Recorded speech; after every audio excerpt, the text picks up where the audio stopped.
And you know what? That's the plant. That's his device that he developed. Like, that's the plant making that noise. So And it's talking to you. yes, and each plant has a different sound. So who's hooked up right now? Just this guy. That guy. Isn't that cool?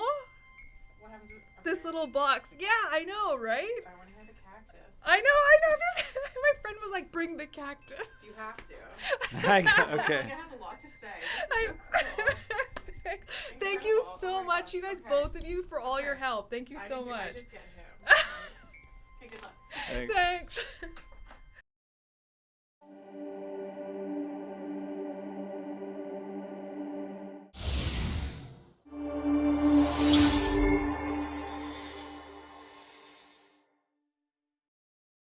Hi, everybody. Happy Freya. Welcome to episode 2 of Happy Freya. I have no other than Francisco here, my wonderful guest, who will be speaking about the intelligence of plants. Now, as you can see, I want to get into this because he hooked up his plant right now to this device that he developed. I wonder if you could just And it just went quiet. Aw, see, So, the plant is like shy. Yeah, they get shy. See- It happens there. Oh, I don't know if you could. See, I just touched him and he kind of woke up a bit. So there's 3 of us on the show today, is Yeah. what we're communicating. So Francisco, could you please share with us like your background? I know you have a background in engineering, but also your love of plants and how you developed this technology to communicate with the intelligent life of plants. Okay, well, there's a few questions there. Yes. As you said, I have a background in engineering, specifically electrical, digital electronics, and some mechanical engineering.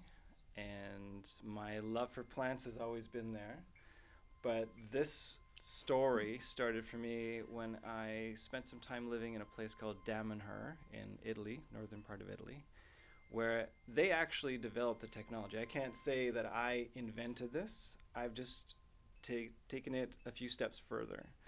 They actually developed the initial, I would say, commercial grade level of the technology. And in that place, or at that place, they also did a lot of experiments with plants in the form of communicating with each other, in how they related to humans emotionally. Mm-hmm. And they even got to a point where they were setting up plant orchestras, That is so multiple cool. plants playing music together, and it actually sounded very beautiful. People would literally come as a concert. It was set Wow. up on stage with multiple plants, and it was a stage setting, so lots of chairs, like 100 people would come. That's And we crazy. would just literally sit there and listen to this orchestra of plants. It was beautiful. So when I left that place, I wanted to take that with me, take it further, and because of the cost, they are still selling the device. It's about $2,000 to buy Mhm. one. Mm-hmm. I decided I wanted to make my own and see if I could take it any further. So that's what I did. And so, we're going to get into it in the second part of the episode, but like this box, like how does this work as in like connecting with the plant and like what is it reading exactly? Okay, so inside this box, which is basically a prototype of the machine that I eventually want to get to market, is an electronic board that I had some help developing. Okay. And the device basically has 2 probes that connect to the plant. I have them, I don't think you can get on the camera, but we can get Yeah. a close shot Yeah, and earlier and edit that in. for sure. So it has some very delicate clips that clip onto the leaf of the plant on 2 different points. And you can do it that way, or you can have one probe in the soil and then the other on This is so the leaf, or sometimes on the stem of the plant. But to answer your question, what it's doing is it's measuring the very subtle, very small electrical shifts or changes in the plant, and then converting that into an audible sound that we can hear.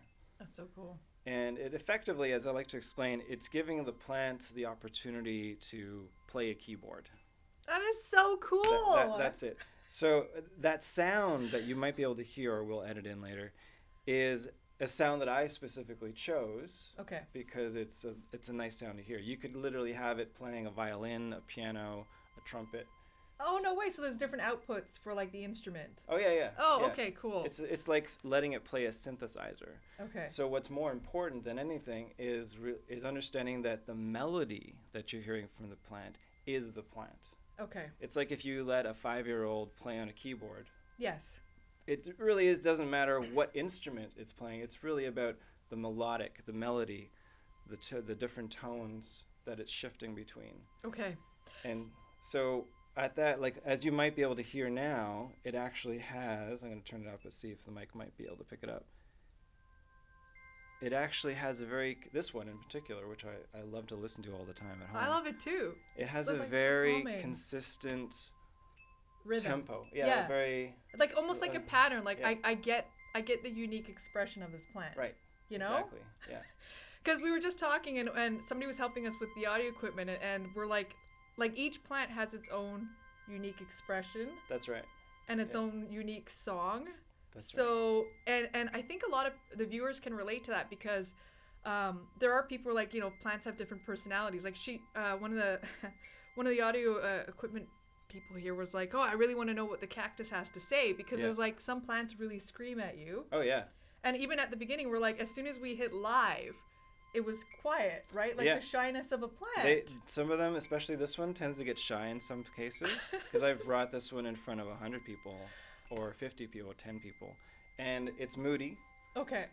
I've had this all started with simply an experiment for myself. Okay. I had it playing at home for months on end, and I began to recognize that there are times of day where it was more chatty than others. No way. So it actually tends to be moody. What? It responds to your emotions. For sure. That's a fact. Okay. I've had that. I've done many experiments, not just with myself, but with groups of people. Can you talk us a bit about that with sending thought waves that may be, you know, negative or harmful or hurtful towards a plant? Sure, yeah. And those that are like life-giving and what happened? People are always reluctant to do this part. They're always happy to do the love part, but it's the other side of the coin. Does it respond to negative emotions? Yes.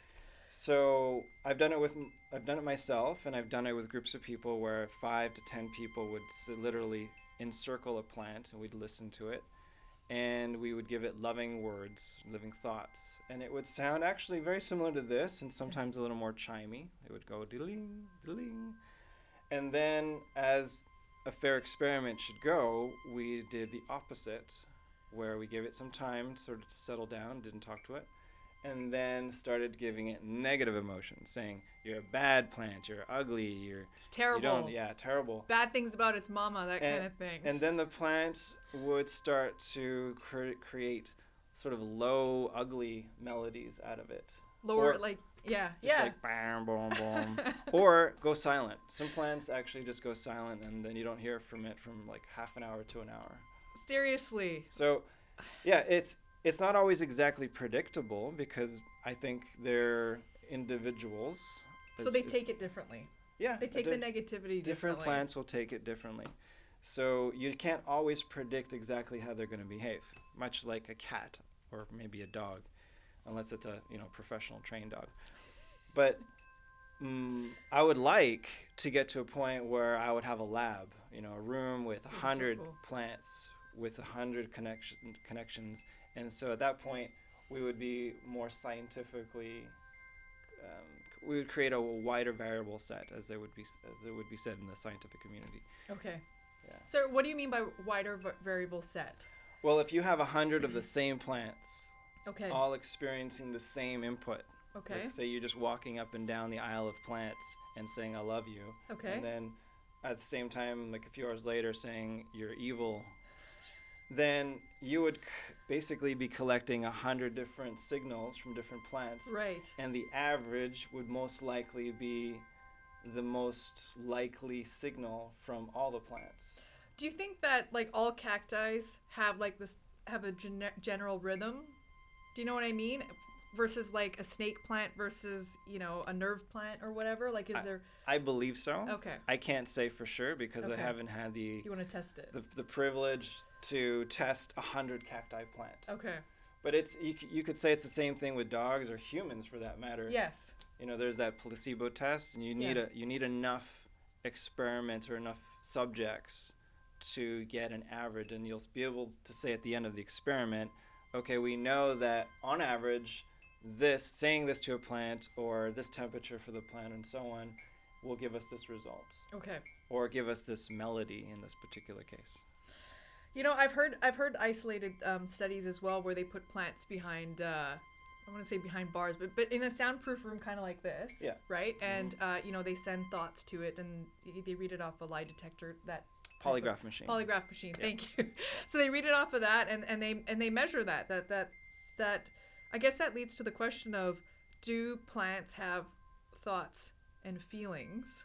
And I know that this is kind of like, if they do, then should we be breathitarians? That's a very controversial topic. It totally is. It totally is. But I liked your response, and I was like, I want to include it in there. I thought it was important. Okay, so this is our pre-interview discussion. I don't believe that we should all be breathitarians. I think a lot of people would suffer dramatically because they would not be able to quickly adjust their diet profile to do that. And more importantly, I believe in the understanding of some that all life feeds on life to survive. Like a cycle of life.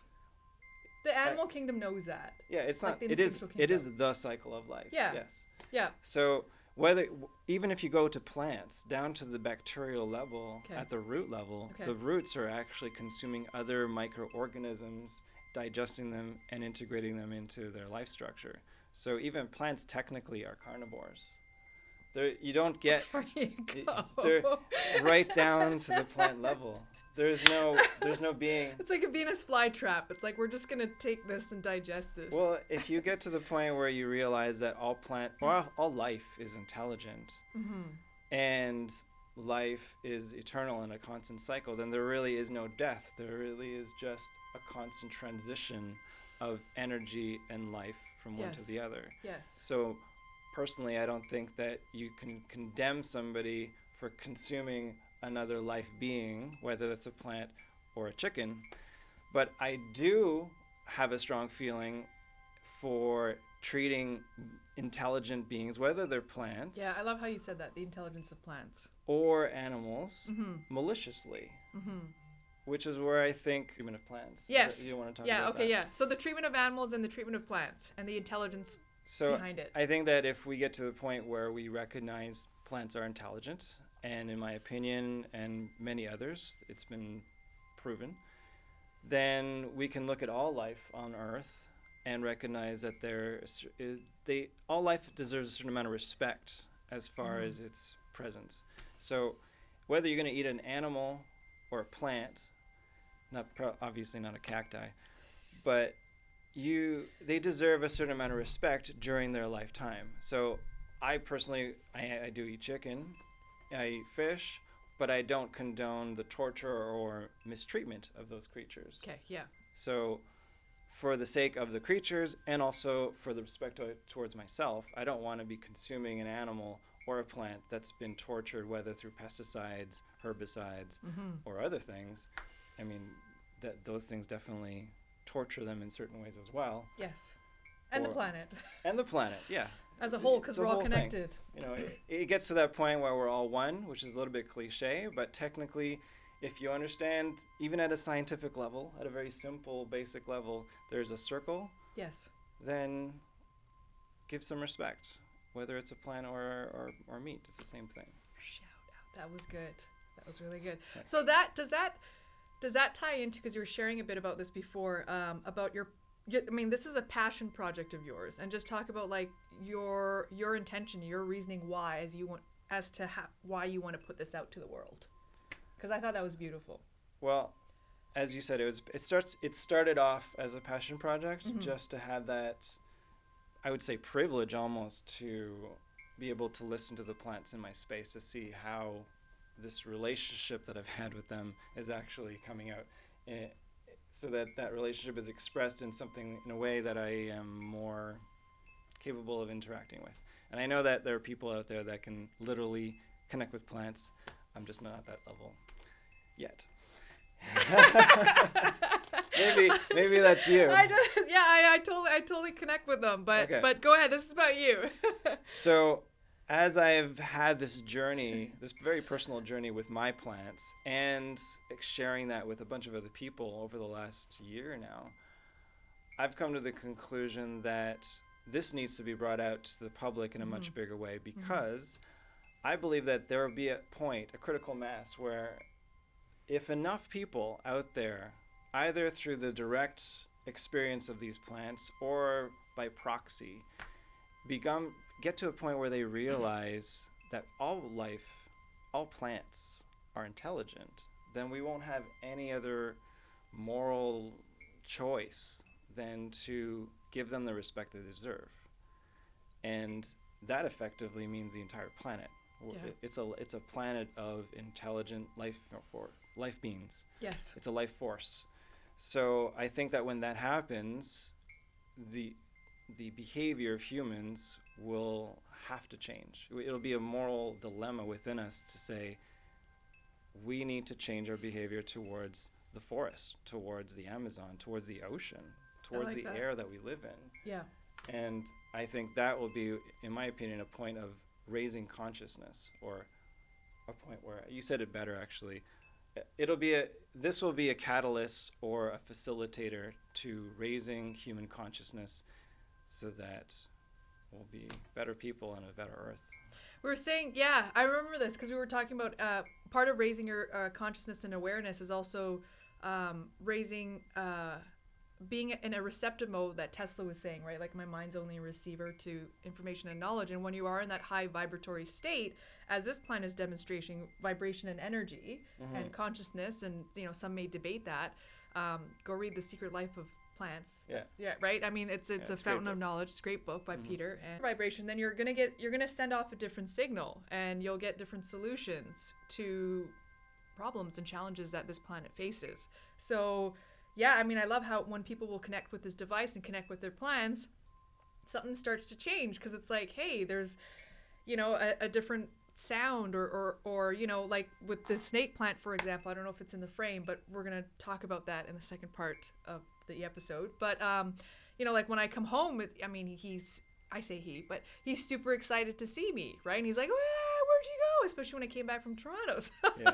So it's like, I think a lot of people can relate to that, and providing this scientific box and basis, I think, helps you know, bridge the gap with the scientific community and the spiritual community, and you know, we can all kind of fist pump and work together on this, right? Because we're all in this together. But can you describe to me, because we're gonna wrap up this first part, and the second part is we're gonna do live demos with these plants, so like stay tuned and watch that, like seriously. Orchestra part of the plants and what that experience is like, actually sitting on stage, because I'm trying to picture it in my mind, and I would like to visualize it for our viewers, what it is to sit there and just like, how does that start? How does that go with the orchestra part of it? In Italy, what they literally had was a professional stage, with professional instruments and multiple plants. I think it was about 8 plants on stage. Which was a raised stage, and then below in the audience was about 100 chairs where people could sit. And they had a various selection of plants who were all technically trained to play music. And so people, probably some people are going to raise their eyebrows on that. Because it goes back to the experiments and then the processes which they employed to get these plants to actually be more melodic, as far as we're concerned. That is so cool. We're pushing consciousness to the edge. We're like edge walkers here. So let's keep going. So they were able to show, and I've done this to I did these experiments at home, of letting my plants, and myself of course, listen to different types of music. And I went from techno to rock to pop to classical and all the various subgenres. And I discovered that most of my plants actually preferred classical and Baroque for the most part. I'm serious. And I came to that conclusion simply because the melody that would come out of the plants through this device was actually, for the most part, in sync with the music. Okay. It takes like 10, 20 minutes sometimes, but then after that time, you begin to hear this coherence of the melody and the music that I'm actually playing. Okay. And that's a pretty cool thing. It's sort of like listening to a prodigy child sitting there with the keyboard. You got, Mozart playing in the background, and then suddenly you're like, wait a second, little Timmy on the keyboard is actually jamming, even though he's had no piano lessons. So what's going on? Yeah, totally. So that's how that experience was. And then after time, after like several months, Okay. it was pretty quick. So you're priming it. Yeah. Okay. So then the experiment in Davenhur was simply they would have one plant that would have a lot of experience with music. You just turn on the music and the plant would just like jam it out with the music. And then they would have another plant that has never had any experience with music, and obviously it wasn't as trained. Seriously, hands down, that's so crazy. So the cool thing was the communication. What they did was Yes. they would take those two plants in an isolated room. They would sit them beside each other, and within an hour, it's as if one plant had fully trained the other one, because then when they took the second plant, it was right there in tune with the first one. So they helped out each other. Yeah, they basically, just by sitting them beside each other, I can't remember if they were touching leaves, but the point is, by giving them that proximity, they're in the same vicinity of, yeah. It's as if They all knowledge that transfer. melodical, all that music training was passed on. So then when we put the second plant, when they put the second plant in the room with music, Yeah. it was right there playing along. So they did that with several That's a mic plants, drop. connected them all to different electronic music equipment, Okay. and basically had an orchestra. Okay, that's just, I need a moment. Can we all take a moment to just appreciate what this man just said here? I didn't do it. They did it. But hey, it's the story. I mean, we're here sharing this information, and I Yeah. think it's so vital for the planet today, especially. And I have to say, like, just having your plant, I don't know if you named your plant. I don't actually. I think that they have names actually. It's some spiritual name, but that I haven't been told. I just give them the respect that I like to give them, and They just have a calming effect. Like it's like when you have a pet or like, an animal companion in the room, it just changes the energy in that room. I wanted to just say further, when you had the two plants and one was kind of teaching the other, it reminded me of the secret life of plants, because the mycelium network underneath, right? They would data transfer information, and if there was one part in the forest, because a forest knows when you're there. yeah, of course. Oh yeah. And they know who's there. Like when I go to the forest, there's certain trees that I think this is important to like build a relationship with the trees and the animal kingdom and stuff. And it's not just, and I'm not the only one who says, there's another guy, the Herbal Jedi, who says this too. But like, because we're all in this together, right? But he was just saying that, like, go and build a relationship with the plant. Like, it's not just one time, and your buddies. Sometimes it might happen that way, like with the cacti. But like, like build that relationship. And the thing with the book that I just wanted to add, because I just want to share that with your story, was that if one area of the forest was weak, it would send like nutrition. It would send nutritional value. Yeah. Right? Yeah. It's a competition versus cooperation. Sure. I mean, I wonder how a jungle is like. Oh, a jungle is probably as more complex than human civilization. That's true. But yeah, there's always competition and sharing. I think the expression of that competition is a natural system of selection. Okay. Because even nature knows more than humans at this point, that not everybody can live, not everybody can grow, so a system needs to select the best out of what's available, Okay. who or what's available, Okay. to take things further. And then the rest can go back into the life cycle and contribute to those who are representing the best. Because that was interesting. Because in one segment it was if a plant was feeling weak or sick, it would send help. For sure. And I was just like, okay, like, I think we're just scratching the surface on so many times. I think there might be another episode coming out. I feel like, I mean, Sure. past part, Francis, I would love to. Yeah. Well, let's wrap it up with this, because I really want to get into the demos. We're gonna get into the demos of this. Okay. But what's next for you? What are you looking for with project-wise and funding and stuff? If you'd like to speak on that, because like this is freaking amazing. Well, I want to bring this out to the public. I want everybody that's interested to have the opportunity to have this in their home. So what I'm looking for is some investment capital and manufacturing partners, people that can help me take this and develop it into a product that can be mass produced at a cost-effective scale. Okay. And have the world, give the world an opportunity to listen to plants like I can. Thank you so much for your genius and for your intelligence and for bringing this device to North America, you know, and letting us play with it and be a part of it, and for communicating with our plants in such a unique and expressive way. Like I can't wait to have one of these. Cool. So thank you so much, and thank you for watching. Now stay tuned next Freya, Happy Freya, on Friday. We're gonna release part 2 where we get nitty gritty down and dirty with these plants and show you at the soil level, at the root level, how all this works. Yeah.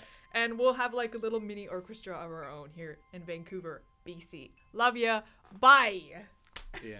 Okay, I have to add this too, because I don't know if I'm gonna add it. Francisco does not have a social media. He's like the only guy that I know that doesn't have like Facebook or Instagram or Twitter or Okay. But I thought that was so beautiful, because like there's some days where I'm like, I just want to shut down my Facebook account. I know this might not be part of the plant show, but I really want to share it. What was your reasoning behind not engaging in social media that way? Well, I have you know, to. I just have this feeling that we spend way too much time with technology, with our screens. It's Yes. just everywhere. I'd Yeah. rather spend more time hanging out with the forest and the plants, or I play music, so I just like to keep things simple. I've got email, I've got a cell phone. Yeah. What else do I really need? I'd rather hang out with people in person and get to know their life through what they want to Yes. tell me, Yes. than follow some stream of constant info that's distracting me from what I would consider more important time spent. With That's plants. Yeah. So There you go. I resisted, and I've been able He to do this for. resisted. So let's see. But I'm here bringing it out, and we're Yeah. I'm happy to help or work with other people that want to bring that out. That's what they do. What I do is my own. It's we my own thing. complement each other.